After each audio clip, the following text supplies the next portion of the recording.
اس طرح ہے کہ یہ جو ہمارے اسکول کلوز ہو رہے ہیں فار سمر ویکیشنز، پرائمری اسکولوں کی میں بات کر رہا ہوں for summer zone. Winter zone جو ہے وہ تو 1 جولائی سے پھر کلوز ہوں گے، اس میں بھی ٹائم ہے. میں سمر زون کی بات کر رہا ہوں. اس میں یہ ہے کہ ہمارے جتنے ہیڈ ٹیچرز ہیں اور ہیڈ مسٹریسز ہیں وہ اسکول کلوز ہونے سے پہلے اپنے اساتذہ کو بتا دیں کہ ایج وائز اور کلاس وائز وہ بچوں کے ساتھ بیٹھے اور ان کو ان کے ایج اور نفسیات کے مطابق سبجیکٹ کا ٹاسک دے دے. ابھی ان کو نئی کتابیں ملی ہے، بچوں کو نئی کتابیں ملی ہے اور نئی پڑھائی جو ہے وہ اتنی زیادہ نہیں ہوئی ہے.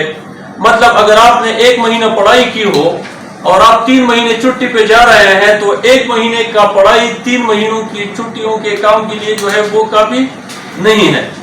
لہذا پرائمری لیول پہ جو ہوم اسائنمنٹ ہے وہ تھوڑا مکس قسم کا ہو.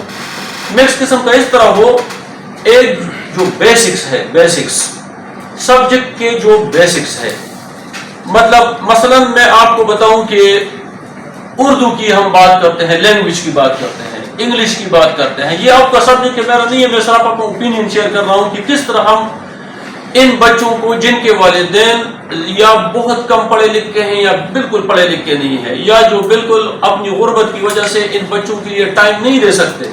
یہ لمبے دن ہیں، گرمیوں کے لمبے دن ہیں. 6 بجے بچہ اگر اٹھے اور وہ رات 7 بجے تک جو ہے وہ پورا دن گزارے تو یہ دن اس بچے نے گھر میں کس طرح گزارنا ہے. تو یہ آخری ورکنگ ڈے پہ کوئی اسکول نہیں کر سکتا کہ بچوں کو بتا دے کہ تم نے جا کے اسٹڈی کرنا ہے، سونا ہے، یہ کرنا ہے، وہ کرنا ہے. وہ کیجول بات ہو جائے گی. بچے بات کو فرض عین سمجھتے ہیں اگر وہ ٹیچر کے منہ سے سن لے تو. اچھا، ان بچوں کی ایج کے مطابق ہم نے ان کے انٹرسٹ کو دیکھنا ہے. ان کے انٹرسٹ کو انکلوڈ کر کے ہوم ورک دینا ہے. ان کا انٹرسٹ کیا ہے؟ ان کا انٹرسٹ یہ ہے کہ بچے کھیلنا پسند کرتے ہیں، بچے فزیکل ایکٹیویٹی کو پسند کرتے ہیں. آپ کو مجھ سے زیادہ پتا ہے. تو ایک وہ اسائنمنٹ اس طرح ہو کہ بچہ کچھ وقت پڑھائی کرے لیکن ڈیلی کرے، کچھ وقت وہ رائٹنگ کرے لیکن وہ ڈیلی کرے، کچھ وقت وہ کسی ڈسکشن میں شامل ہو جائے، کوئی بات سن لے لیکن ڈیلی کرے، کچھ وقت وہ آرام کرے لیکن وہ ڈیلی کرے. روزانہ کھیلے اور ضرور کھیلے، ٹھیک ہے، لیکن کب کھیلے؟ اب موسم چھٹیاں دے رہے ہیں ہم بیکاز آف ہیٹ، سمر کی وجہ سے. آپ نے بھی دیکھا ہے، میں نے بھی دیکھا ہے کہ یہ میں نے آپ کو بتایا کہ یہ ایسے گھروں کے بچے ہیں جن کے والدین یا کم پڑھے لکھے ہیں یا پھر وہ مزدوری کے لیے نکلے ہوئے ہیں. کچھ پیرنٹس شام کو اپنے گھر آ سکتے ہیں، کچھ پیرنٹس ہفتے میں 1 بار آتے ہیں، کچھ پیرنٹس مہینے میں 1 بار آتے ہیں، کچھ پیرنٹس 4-5 مہینے میں گھر آتے ہیں. تو اب آپ اندازہ کریں کہ ان بچوں کی گھر کی زندگی کی ذمہ داری بھی ہمارے اوپر ہے. تو ہم ان کو ایسے پیٹرن سے کام دے دیں. ایک تو ہم ان بچوں کو بتا دیں کہ بیٹا آپ نے اپنے گھر کے دیوار پہ کاغذ پہ مارکر سے یہ لکھنا ہے کہ میں دھوپ میں نہیں کھیلوں گا، میں نہر کے گندے پانی میں نہیں نہاؤں گا، ٹھیک ہے، میں بغیر اجازت گھر سے نہیں نکلوں گا. مطلب 4-5 چیزیں ایسی ہو جو اس موسم کے مناسبت سے ہو جو یہ بچے جو ہے پھر باہر نہ نکلے.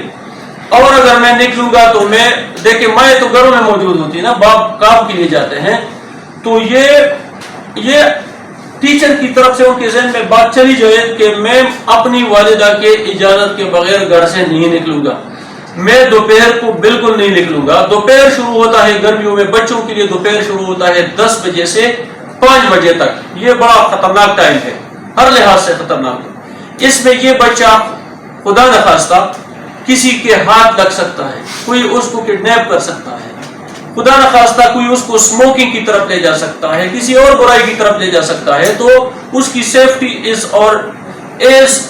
جس طرح ہم اپنے بچے کے متعلق وریڈ ہوتے ہیں نا، تو ہم اتنی سنجیدگی کے ساتھ ان بچوں کو یہ سمجھائے اسکول کلوز ہونے سے پہلے فار سمر ویکیشن، ان کو بالکل توجہ کے ساتھ سمجھائے کہ بیٹا اگر آپ گھر سے نکلے دھوپ میں تو یہ نقصان ہوگا، یہ ہوگا، یہ ہوگا، یہ ہوگا، یہ والا۔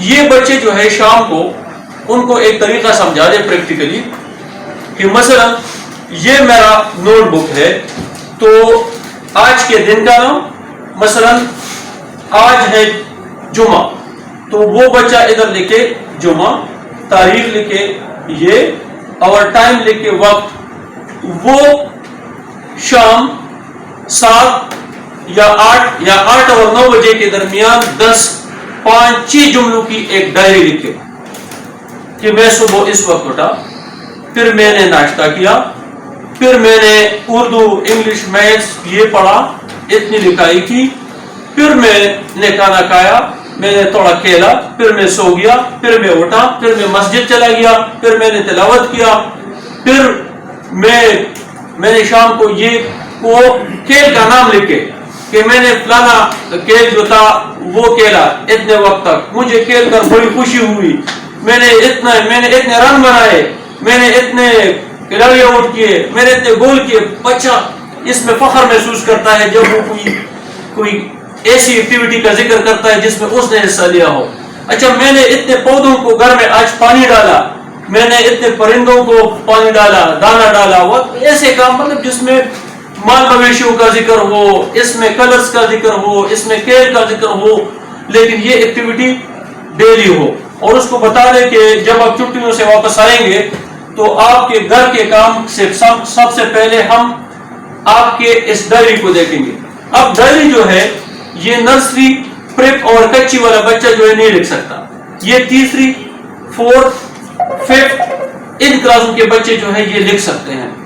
ان کو پرٹیکولرلی بتایا جائے کہ اپنے جب چونکہ گرمی ہے تو وہ سائے میں بیٹھا رہے، پانی کا زیادہ استعمال کرے، اور اپنے صفائی کا خیال رکھے، اپنے کپڑوں کا خیال رکھے۔ مطلب یہ ساری چیزیں جب ہم بچے کو اسپیسیفکلی سمجھا دیتے ہیں، بچہ سب کچھ بھول سکتا ہے لیکن وہ استاد کی بات قبر تک نہیں بھول سکتا۔ یہ اللہ نے استاد کی بات میں یہ اثر ڈالی ہے، اگر اس کی بات دل سے نکلے تو وہ دل میں اتر جاتی ہے۔ تو یہ چھٹیوں کا کام آپ مہربانی کرے، یہ میرا مشورہ ہے، میری کوئی ایکسپرٹیز اس میں نہیں ہے کہ ہوم ورک کیسے دیا جاتا ہے، بچے کو ہوم ورک پہ کیسے مجبور کیا جاتا ہے۔ تو یہ وہ چیزیں ہیں نا جس کو اگر میٹیکولسلی ہم بچوں کو خالی ذہن نہ بھیجے گھر اور خالی ہاتھ نہ بھیجے۔ اب 1 مہینہ ہم نے ان کو پڑھائی کی اور 3 مہینے چھٹی کے لیے بھجوا رہے ہیں، تو کیسے کام دے دیں کہ اس کی ریڈنگ بھی امپروو ہو، اس کی رائٹنگ بھی امپروو ہو، اس کی اسپیکنگ بھی امپروو ہو، اور اس کی ساتھ ساتھ جو پرسنالٹی گروتھ ہے وہ بھی کنٹینیو رہے۔ آپ کے ساتھ ایک یہ بات کرنی تھی، آپ مجھ سے زیادہ اس کو جانتے ہیں، لیکن keep it in your mind کہ اس وقت ہم 40 لاکھ کے لگ بھگ بچے اور بچیوں کو 3 مہینے چھٹی کے لیے بھجوا رہے ہیں۔ تو ان 40 لاکھ بچے اور بچیوں کو اگر ہم اور آپ سب مل کے دل سے چھٹیوں کا ایک سکیجول دے دے اور اس میں سے 20 لاکھ بچے 20 کو فالو کرے، تو اس کا مطلب یہ ہو گیا کہ ہم نے کسی حد تک کامیابی جو ہے وہ حاصل کی۔ اچھا دوسری بات جو ہے وہ اسکولوں کے صفائی سے متعلق ہے۔ آخری ورکنگ ڈے سے پہلے جو سنڈے آتا ہے، جو سنڈے میرے خیال میں یہ سنڈے ابھی ہے جو ابھی آ رہی ہے، سو اگلے سنڈے کو یعنی مطلب آج جمعہ ہے، کل ہفتہ ہے اور اگلا دن اتوار ہے، یہ سمر ویکیشن سے سمر زون میں پرائمری اسکولوں میں پہلا لاسٹ سنڈے ہے۔ تو اس سنڈے پہ ہم سارے اسکولوں کی صفائی کریں گے۔ سنڈے پہ گرل اسکولوں میں خواتین اساتذہ اور ہیڈ ٹیچرز نہیں آئیں گے، ان کے میل کلاس 4 آئیں گے، وہ گاؤں سے 1-2 بندے محلے والوں کو ساتھ لائیں گے۔ ساتھ ساتھ ہمارے اس دفتر کے سارے امپلائیز، میل امپلائیز اپنے اپنے علاقوں میں اتوار کے دن اسکولوں کے صفائی میں شرکت کریں گے۔ میں خود بھی کروں گا، آپ سے بھی گزارش ہے کہ یہ اتوار 27,000 سے زیادہ ہمارے پرائمری اسکول ہیں، تو آپ بھی اپنے میل ممبرز کو اپنے دفتر میں بتا دیں کہ وہ اپنے اپنے علاقے کے پرائمری اسکولوں میں صبح 7 بجے پہنچ جائے اور شام 7 بجے تک جو ہے اسکولوں میں صفائی ہوگی. اگر کسی نے شام 7 بجے سے پہلے مکمل کی تو الگ بات ہے, لیکن میں کہنا یہ چاہتا ہوں کہ وہ صفائی اس طرح نہیں ہوگی کہ میں تھوڑا آپ کو بتا دوں کہ کسی نے فرش صاف کیا, جھاڑو لگایا, پانی تھوڑا بہت پھینکا اور بات ختم. نہیں بھائی, جس طرح ہم اپنے گھر میں دیواروں کی ڈسٹنگ کرتے ہیں, چھت کی ڈسٹنگ کرتے ہیں, پنکھوں کی ڈسٹنگ کرتے ہیں, کبرڈز کی ڈسٹنگ کرتے ہیں, اسی انداز سے ہم نے اسکول کے کمروں کے دیواروں کو بھی اس کی ڈسٹنگ کرنی ہے. ٹھیک ہے. اچھا, یہ بات بائنڈنگ نہیں ہے کسی پہ. لاسٹ ایکسرسائز میں میجورٹی ٹیچر نے بڑا کوآپریٹ کیا تھا, سارے لوگوں نے. کچھ ٹیچر نے سوشل میڈیا پہ اسے اپنا توہین سمجھا تھا. تو جو ہمارے بھائی اس کو اپنا توہین سمجھتے ہیں اپنے اسکول میں جھاڑو لگانا, تو وہ اس کار خیر میں حصہ نہ لے.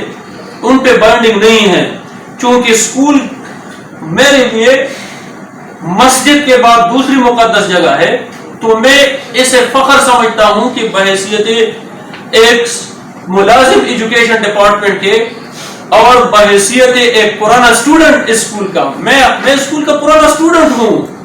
تو اب میں اپنے پرانے ادارے کے, جس ادارے نے مجھے ادھر پہنچایا ہے, جس ادارے نے ہم سب کو ادھر پہنچایا ہے, ہم سب کو فخر ہونا چاہیے کہ مجھے صفائی کا موقع مل گیا اپنے اس پرانے ادارے کو صاف کرنے کا. ورنہ اللہ کے پاس کیا کمی ہے, کل میرا ہاتھ کسی ایکسیڈنٹ میں چلا جائے اور پھر میرے دل میں خواہش ہو کہ کاش میرا ہاتھ ہوتا تو کم از کم میں اپنے پرانے والے اسکول میں جھاڑو تو لگا لیتا.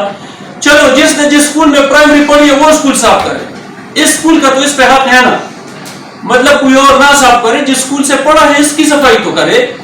تو جو بھائی اس کو اپنے لیے توہین سمجھتے ہیں وہ اللہ اور ان کے دل میں یہ بات ڈالے کہ وہ اس میں حصہ لے, لیکن اگر نہیں لیتے تو ان پہ بائنڈنگ نہیں ہے. لیکن اگر کسی نے سوشل میڈیا پہ اس مہم کے خلاف کوئی ایسا ٹیکسٹ دیا کہ یہ تو میری توہین ہے, بھائی میری والدہ گھر میں 3 مرتبہ گھر صاف کرتی ہے, میں نے تو اپنی زندگی میں ایک بار بھی اپنے والدہ سے نہیں کہا کہ تمہارے قدموں کے نیچے تو جنت ہے, تم جھاڑو نہیں لوگی, یہ تمہاری توہین ہے. جس چیز کو میں اپنی والدہ کی توہین نہیں سمجھتا وہ میں اپنا توہین کیوں سمجھوں؟ کیا میں اپنے والدہ سے بڑا ہوں کیا؟ تو اگر جس چیز کو میں اپنی والدہ کی توہین نہیں سمجھتا اس کو میں اپنے آپ کی توہین بھی نہیں سمجھتا, لہذا اس کو ہم بڑا سیریس لیں گے. It will be considered as a direct misconduct. Those who want to float any message on social media to discourage this cleanliness drive, یہ ان کو فرینکلی بتا دیں. ٹھیک ہے, لاسٹ ایئر ہم نے نہیں کیا تھا ریئیکٹ, اس بار ہم ریئیکٹ کریں گے. جس نے حصہ نہیں لینا ہے اس کو ہم کچھ نہیں کہیں گے, لیکن جو اوروں کو بھی رکوانے کی کوشش کریں گے تو اس پہ ہم خاموش نہیں بیٹھیں گے.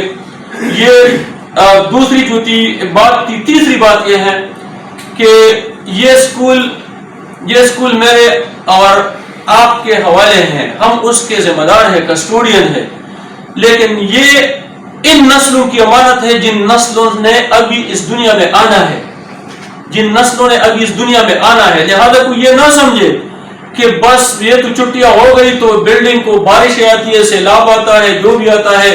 اس اسکول میں جو پودے ہیں اسکول کے ہیڈ ٹیچر نے اپنے کنوینئنس کے مطابق اپنے ٹیچروں کی ڈیوٹی لگانی ہے, صرف کلاس 4 پہ نہیں چھوڑنا. انہوں نے یہ انشور کرانا ہے کہ وہ ہفتے میں ٹائم نکال کے آئیں گے, ان پودوں کو پانی ڈالیں گے, اسکول کو ریگولر چیک کریں گے. چوکیدار تو ہوگا, چوکیدار تو ڈیفینیٹلی ہوگا, لیکن اسکول کا باقی عملہ بھی اسکول کو اس طرح نہیں چھوڑیں گے. لاسٹ ایئر ہم نے کچھ اسکول وزٹ کیے تھے, سیلاب آیا تھا, پانی اندر گھسا تھا اسکول میں, اور اسی گاؤں کے سارے ٹیچر اور پرنسپل تھے, وہ نہیں آئے تھے اسکول, اور سارا اسکول گندا پڑا تھا, سیلاب کا سارا کچرا وغیرہ وغیرہ. اگر کہیں سیلاب آ جائے تو سیلاب کے فوراً بعد جو ہے لوگ اسکول پہنچ جائے, اس کو صاف کریں, اس کو کلین کریں. ابھی سے اسکولوں کے آؤٹ لیٹ کھولے چھتوں کے بھی, تاکہ پانی چھتوں پہ جمع نہ ہو, اسکول کے اندر جمع نہ ہو. تو it's an important property asset جس کا آپ نے خیال رکھنا ہے. تو آپ نے یہ